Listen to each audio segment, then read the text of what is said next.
Чөнтөгүндө акчаң жок же статусуң жок болсо эмне кыласың? Сен айла жок өзүңдүн убактың менен энергияңды акчага алмаштырасың. Башка жакканда бир жерге барып иштейсиң да. 8 саат иштейсиң. 8 саат иштегенде энергияң кетет, убактың кетет. Бирок ошого балким сен бактысыз болосуң.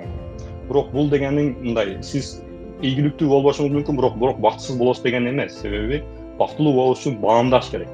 Баамдаганга бакыт көрүнөт деген бизде ушундай техника бар. Бизде өзү коучтор ушундай да. Бир техниканы өзү жашайт, жашаган нерсесин айтып берсе, ушул эң таасирдүү болот. Мен силерге мына 100% мындай айтам, ишенич менен айтам. Максат агайдын чындап эле ушул нерселерди жашаган, мен да ошол нерсени жашадым. Мен ал 2 балам бар, Япониядамын, үйлөнгөнүмө 4 жыл болду. Бирок мен медовый месяцти аз жашап атам да биякчы. Чындыгында, баягындай үй бүлөм келгенден кийин башкача да, как будто деп баягындай жаңы үйлөнгөндөйдүм да, жаңы үйлөнгөндөй. Болбосо, жаңы үйлөнүп эле 2 бала болуп калгандай сезилесиң да. Баягы мен өзүм өзгөргөндө, аялым да өзгөрүп кеткен да. Баягы бизде ичибиздеги сезимдер ойгонгондо, аялыбызда дагы сезимдер ойгонот.